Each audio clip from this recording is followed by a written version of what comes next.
just arrived at Lara Farms. This is Julian Lara.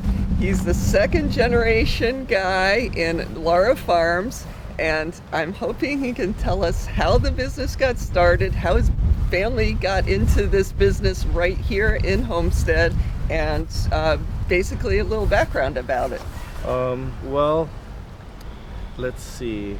Well, back in the 70s, my dad, Pablo, he started working at TREC, the Tropical Research and Education Center, with Carl Campbell. He was Carl Campbell's...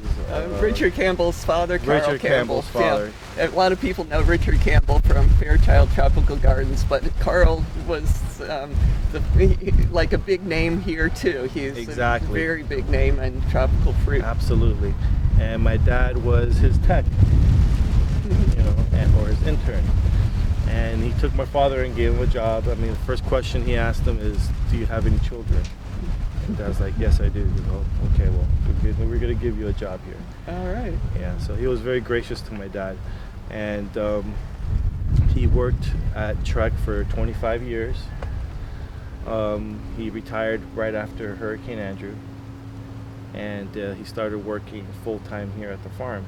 So he had started the farm while he was working at TREC. Correct. And just had more time to devote to it after Correct. Andrew. My dad did a lot of side work. Aside from his full-time job, he did a lot of side work grafting trees in people's backyard. And he had small jobs and he had big jobs. And he had one job, because he was one of the first people to graft mamey here in South Florida. And he was able to find a lot of work grafting mamey back in the 80s. And in the 80s, it's not like today where, the price of mamey trees are not sky high. I mean, back in the days, I remember a 15-gallon mamey tree was $500. Wow. But and fruit will go for $5 a pound. It was like the soursop, the price of soursop today, for mamey fruit. And my dad was able to save up enough money to buy this piece of land that we're standing on back in the early 80s. How much land is this? This right here is about 5 acres. And back in the 80s, he bought it. I think it was 1979 or 1980, he bought this piece of land. It was just all grass and rocks all over the place. I remember when I was a kid. And he started planting mamey trees, digging trenches, lining up the dripper irrigation system and planting mamey trees, mango, anything that he thought would be useful to him, selling fruit and for mother trees for grafting. And little by little, he filled up this lot, this field, and began to make a name for himself as a seller, as a vendor of grafted tropical fruit trees. And it's not just mamey, because mamey was very hard to come by grafted back in the 80s and 70s. And he was one of the first to do it, and along with mango and many other things. So as I recall, you sell the fruit still from this site, right? That's what he was doing back then also, is selling the fruit and selling the trees. Correct. And he did that throughout the 80s and into the early 90s. Working at TREC and coming here afterwards on a daily basis, and the weekends, I remember I would come and hang out with him here on the weekends and take care of customers that would drive in just from word of mouth, because we wouldn't advertise at all. It was just basically word of mouth. So your father came from Cuba, is that right? Yeah, my parents are both from Cuba. They left Cuba back in 1967, escaping communism back then. My dad's father worked for an American company back in, could be in the 30s and 40s and 50s. Down in his neck of the woods. And my mom was living in Havana, and her father was a botanical research center run by the government. Her father was the director of the research center. So you have a lot of sap blowing, I flowing got a through, lot of sap flow through you going with through blood, me. yeah. A lot of history in agriculture in my Yeah, family. wow.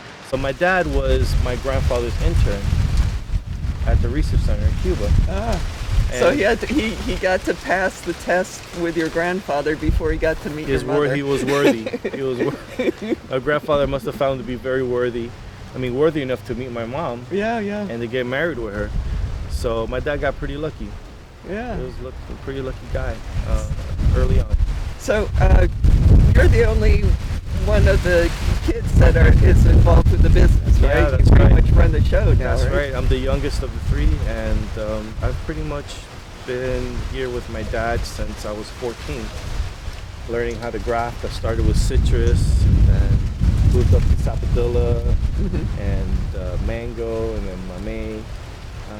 A lot of years grafting, and a lot of trials and errors, and a lot of mistakes, and a lot of learning. And you know, Dad's been a good guide and a good teacher for the whole learning process when it comes to grafting and taking care of plants and growing plants, which has always been very challenging, especially here in this area in the Redlands, because we're so far inland that it's hotter over here than the summer, opposed to over there by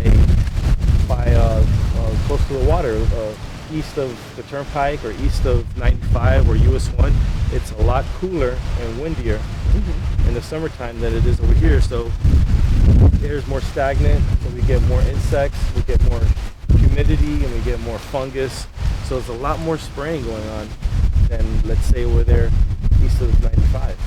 Yeah, That's a challenge. Yeah, a lot of agriculture of all sorts going on in this area. That's right. Huge amount. Huge amount of agriculture, despite the challenges. But there's really no choice because all the agriculture used to be east of 95. I mean, anything east of 95 is fertile land. We got black dirt mixed with sand. And all the growers back in the 30s, 40s, and 50s used to have all their avocado groves and mango groves east of US 1 or east of 95. All that changed when the builders started developing homes. Yeah, just a lot of people moving down. I think air moving down. conditioning got a lot of people to move to That's Florida right, too. and it's a lot more comfortable living over there. Yeah, you got the sea opposed to over breezes here. and stuff. Yeah. So houses got developed on the fertile land, and all the farmers got pushed west, where the land is not that fertile. I mean, it's fertile if you break it up, but it's solid rock opposed to sandy black dirt in the East Coast. Anyway, Julian, thanks very much for the background of your farm here and a little bit of background on the growing in South Florida. Yeah, it's pretty cool history. I love the history here in South Florida. It's pretty amazing, and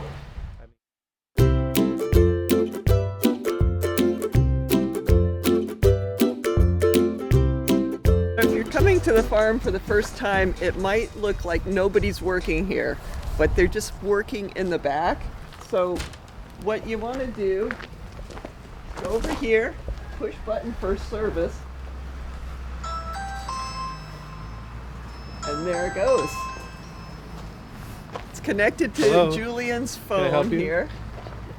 And so he's actually, if he's in the back, he comes up in a few minutes to help you. So don't be concerned if there's nobody here. There really is somebody here. It's just that he's in the back. yes, we can see you. It's a big place. It's like 10 acres. So Yeah, it there's- takes me a couple of minutes to get over here, but nonetheless, I will be here. Yeah, so you sell retail and wholesale. That's and right. so you can just drive here during your hours. You're not open on Sunday. Right, we close on Sundays, and we're open Monday through Saturday, 9 to 5, really late. And we cater to the public. If you want something for your backyard, I'd be more than happy to show you around. And also sell to nurseries and supply nurseries with the best possible varieties of tropical fruit trees. Yeah, you definitely have a lot of interesting varieties of a lot of different types of tropical fruit, and also a lot of sizes, because you have very small plants and a lot of 25-gallon plants. And That's right. so it's, if you want instant gratification, you know, something that's going to fruit right away for you, You got it. He has it. You got it right here. Small, medium, or large. That's what I ask the customer. What do you want? Small, medium, or large?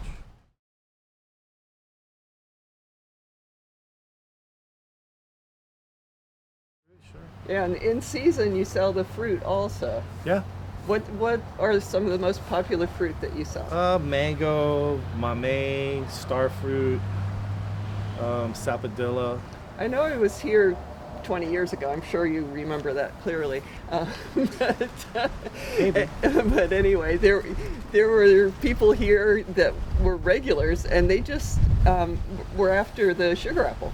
Yeah, my gosh, I get a lot of phone calls for that. Sugar apple's tricky because it all depends on the humidity. If it's really humid, these things turn black right away, and I have to be really on top of it. And sometimes I really don't have the time to be spraying all the time. If I lived closer to the water, it wouldn't be such an issue. But since we're so inland, About how far from the water are you? maybe a good 15 to 18 miles from the ocean. But it's really humid down here. But when I do have sugar apples, it's usually August, September. Yeah. Well, great. Well, yeah. So for fruit and for all sorts of fruit trees, this is a good place to go. Thank you. Thanks. Appreciate it so much. Uh,